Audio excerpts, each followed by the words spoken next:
Lubhang natutuwa po ako bilang endorser ng Zambales et al. Complaint na ganito ang kinalabasan ng hearings sa Committee on Justice.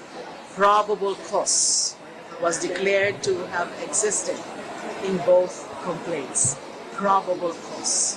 And tagumpay po ito ng mga complainants, hindi lang po yung mga complainants, kundi ang taong bayan. Pinapakita po nito na umuusad ang proseso ng pagpapanagot. Malaking bagay po na unanimous ang desisyon ng committee insofar as both complaints are concerned.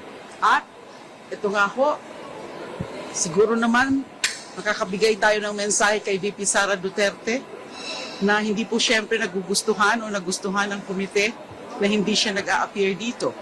Binigyan siya ng lahat na chances, opportunity para mag-appear sa mga hearings at para sagutin yung mga akusasyon against her.